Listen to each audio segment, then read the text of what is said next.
Hai pemirsa, apa kabar Anda? Juru bicara hadir menyapa Anda dengan perbincangan bersama sejumlah tokoh penting. Kali ini, juru bicara sedang berada di Kementerian Perindustrian Republik Indonesia. Kita akan bertanya kepada sang nakoda kementerian mengenai apa yang menjadi program prioritasnya, bagaimana ia mencapai program prioritas tersebut, dan apa saja tantangannya. Dan untuk menjawab itu semua, sudah ada bersama saya saat ini Menteri Perindustrian Republik Indonesia, Airlangga Hartarto. Pak Airlangga, apa kabar Bapak? Baik, terima kasih Mas Farid. Sehat sekali Bapak. Bapak bisa kabarkan terlebih dahulu nih, apa saja nih aktivitas Bapak belakangan nih? Ya, tentunya sekarang menjalankan program-program yang dimandatkan oleh Pak Presiden Jokowi, yaitu pertama kita dorong investasi untuk penciptaan lapangan pekerjaan, kedua untuk mendorong ekspor, ketiga untuk mengembangkan pertumbuhan tidak hanya di Jawa tetapi Indonesia sentris, seluruh Indonesia. Kita mengembangkan revitalisasi kawasan ekonomi misalnya di Aceh, kemudian kawasan industri di wilayah Riau, di Semangke, kemudian juga di Dumai, kemudian juga kita dorong kawasan industri baru di Kalimantan, di Sulawesi, kemudian juga meratakan pembangunan di Jawa, termasuk pembukaan kawasan industri baru di Jawa Tengah untuk menampung padat karya orientasi ekspor. Kita kan biasanya tahunya, kalau berbicara soal industri pasti berbicara tentang Pulau Jawa saja. Jadi sekarang kalau berbicara industri tidak hanya terpusat di Jawa, tapi sudah tersebar juga. Itu seperti apa Pak penyebarannya saat ini? Jadi salah satu yang kita kembangkan kawasan antara lain di Sulawesi. Nah di Sulawesi itu, di Sulawesi Tengah sudah dibangun kawasan industri berbasis nikel. Nah berbasis nikel itu sudah ada investasi sebesar mendekati 5 miliar dolar dan ekspornya juga 5 miliar dolar. Itu kawasan yang mengolah dari nikel ore menjadi stainless steel. Jadi itu nilai tambahnya sangat tinggi. Kalau nikel itu harganya kalau nikel ore itu hanya 25 sampai 40 dolar. Tapi kalau dia sudah jadi stainless steel nikel itu sudah ada proses pengolahannya. Prosesnya harganya di atas 2.000 dolar. Nilainya meningkat. Ya, kemarin baru di Sulawesi Tenggara di Konawe itu kapasitasnya 600.000 ton. Nah itu kalau membutuhkan nikel ore itu membutuhkan 10 kali, jadi 6 juta. 6 juta kali 25 ekspor itu hanya 150 juta.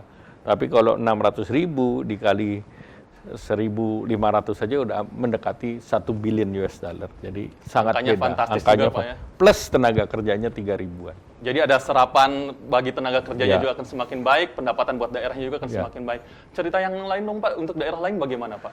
Daerah lain tentu misalnya kalau di Sumatera kita dorong hilirisasi daripada CPO. CPO kan menjadi andalan daripada ekspor kita dan sekarang CPO ekspornya tertinggi.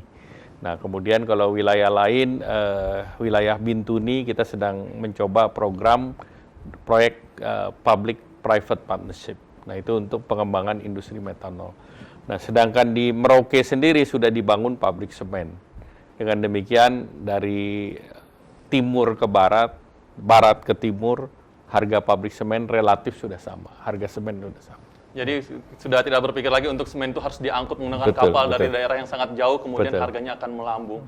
Sebenarnya kita lihat udah ada banyak yang sudah dijalankan oleh Kementerian Perindustrian. Dalam 4 tahun terakhir ini apa saja sih Pak yang menjadi program prioritasnya? Ya kalau kita lihat program prioritas, misalnya kalau industri di hulu, misalnya industri baja, roadmap 10 juta ton, nah kita sudah capai 3 juta ton, tambahan kerjasama Krakatau Posko. Kemudian kita pendalaman struktur dari petrochemicals, kemarin kita sudah ada groundbreaking, Lotte Chemicals, investasinya 3,5 miliar dolar, dan ini akan meningkatkan kemampuan kita terhadap produk refinery petrokimia, produk plastik, tambahan 2 juta ton. Nah kemudian juga kemarin sudah dibangun industri synthetic rubber, jadi dari Michelin. Nah ini menjadi pabrik ketiga sesudah pabrik mereka di Prancis, Amerika, dan Indonesia. Nah tentu dengan demikian confidence dari investor itu terhadap Indonesia tinggi dan sektor industri ini menyumbang 30% daripada pendapatan perpajakan. Kemudian 73% dari ekspor secara nasional dan juga untuk cukai mendekati 90% itu dari sektor industri.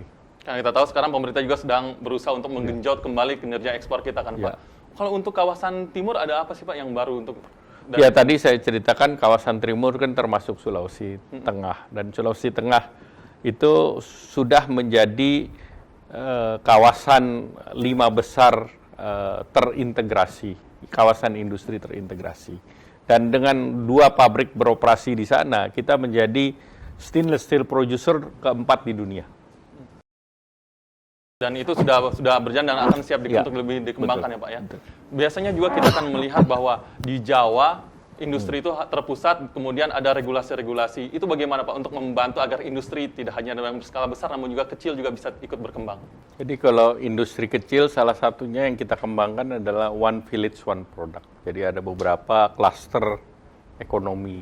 Nah, dengan klaster ekonomi ini kita dorong agar produknya produk-produk khusus dan produk-produk ini bisa didorong. Misalnya ada klaster kopi, klaster kerajinan.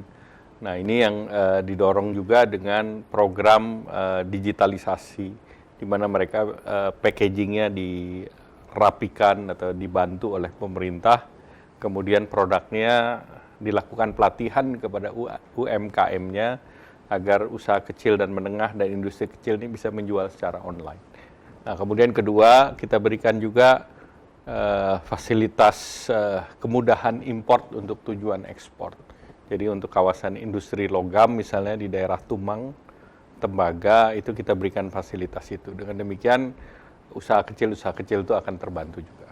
Ya, jadi industri yang diurus tidak hanya dalam skala yang sangat besar, tapi juga skala rumahan, skala kecil juga akan dibantu. Bapak, kita akan bertanya kepada Bapak apa yang menjadi tantangan Bapak dalam menjalankan Kementerian Perindustrian, tapi nanti usai jeda, dan pemirsa, Bapak Menteri Perindustrian Airlangga Hartarto akan menjawab apa menjadi tantangannya usai jeda. Saat lagi tetaplah di Juru Bicara.